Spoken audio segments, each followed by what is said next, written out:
According to Facebook, its mission is to help its users stay connected with friends and family, discover what's going on in the world, and share what matters to them. It calls itself a content-neutral technology platform. So, when the U.S. tech site Gizmodo reported this month that Facebook had been manipulating its supposedly algorithmically generated trending topics feature to suppress conservative news stories, that made headlines and prompted calls in the U.S. for a congressional inquiry. Facebook initially responded with a confusing series of statements, including a denial that the site is ideologically biased from its CEO, Mark Zuckerberg. Since then, Zuckerberg has met with some prominent American conservatives, and he's announced that the site is making changes to its trending topics section. However, this story is about more than just what's trending. It's about what is fast becoming the world's most powerful media company. 40% of all news traffic in the U.S. now originates on the site. And in a critical election year, Facebook is now facing the kind of scrutiny that for major players in the news business comes with the territory. Our starting point is Facebook's headquarters in Silicon Valley, USA.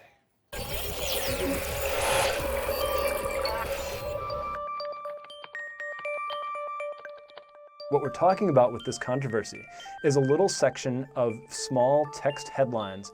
On the Facebook homepage, if you're on the computer, you'll see it in what's called the right rail. It's to the right of your newsfeed, down below some birthdays and event invitations and stuff that you probably ignore.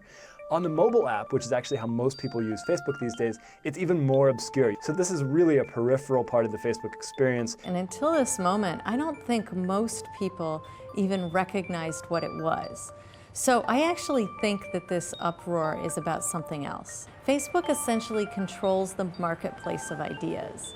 And that's a really powerful thing to control if you're living in a democracy. And we now have evidence that Facebook manipulates the marketplace of ideas. The real fear or the real anxiety was just another reflection of the anxiety we feel over Facebook, having so much gatekeeper control on what more than 1 billion people see. And I think the trending topics story just ignited that concern.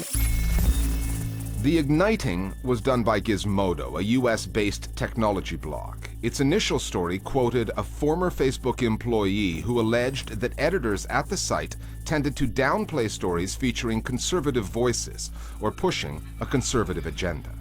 The Gizmodo article was based primarily on the trending topics feature, which Facebook only established in 2014. However, the concerns raised go well beyond that particular tool, provoking larger questions such as what kinds of news stories make it into our Facebook news feeds and why, and what algorithmic methods does the site actually use. Now, what should we be concerned about? It's hard to know because Facebook's not going to show us that algorithm. They're not going to tell us how it works. But if you look at what type of news does well on Facebook, it's news that lends itself to an easy click, an easy share. It's something that you want to just hit like on automatically. And that kind of partisan content that's designed to stir up people's emotions does really well on Facebook. What's happening is there's a computational process, an algorithm, that's looking at the hundreds of potential things to show you and thinking, what is she most likely to click on? So that slants the whole site. It's because the Facebook newsfeed algorithm is carefully engineered without your control and without any transparency or accountability to select particular kind of stories that are going to be clicked on and liked and shared and commented on. Facebook's influence on the news industry is not limited to what has already been published somewhere else and then gets redistributed on the site. Facebook can drive news coverage through a feature called Facebook Signal. Even if you've never heard of it, most news editors have.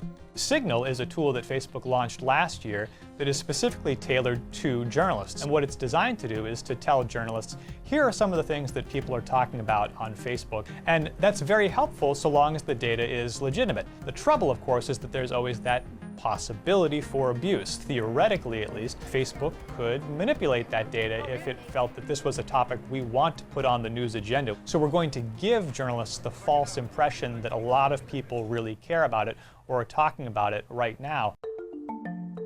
Facebook issued a number of statements on the allegations in the space of 2 weeks, including CEO Mark Zuckerberg's assurance that the site's rigorous guidelines do not permit the prioritization of one viewpoint over another, or the suppression of political perspectives.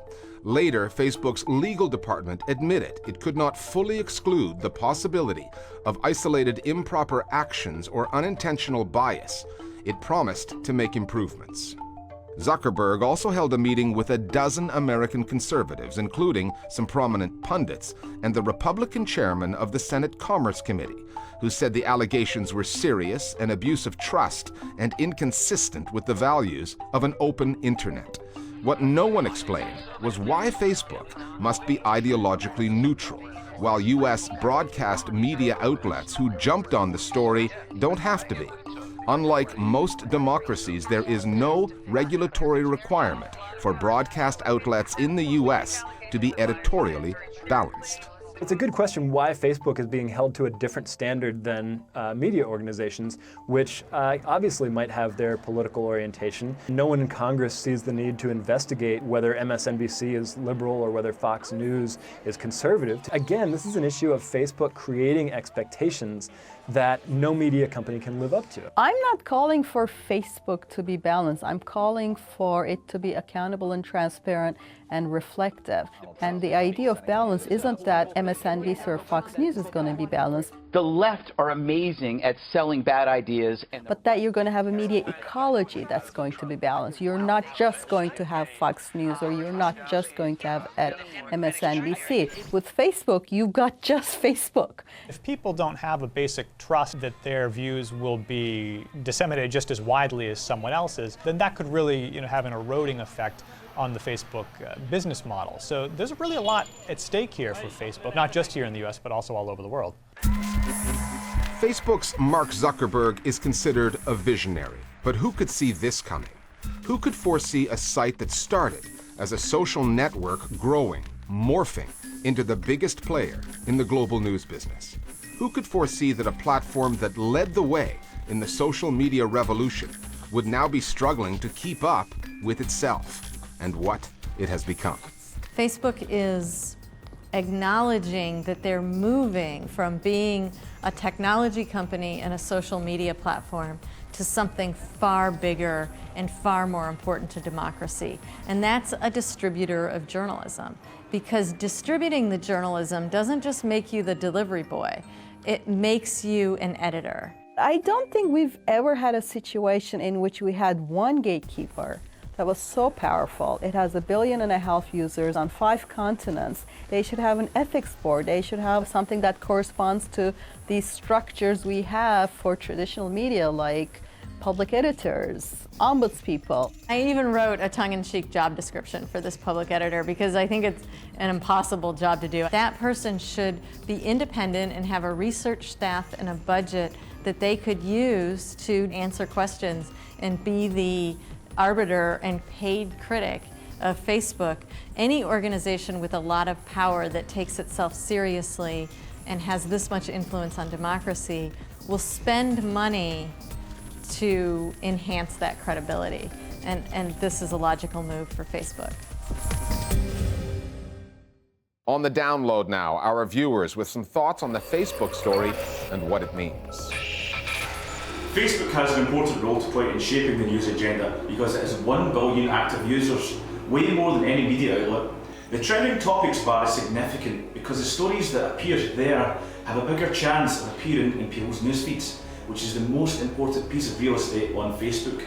So if the company is selectively editing what appears in its trending bar, then it is implicitly helping to dictate what stories its users are most likely to see. For me, the bigger issue is really that we don't know a lot about Facebook's motives or Facebook's values as much as we do with traditional news organizations. Traditional news organizations operate on a set of values and principles that include transparency and fairness, and Facebook isn't positioning itself even as a media company, it's positioning itself as a tech company.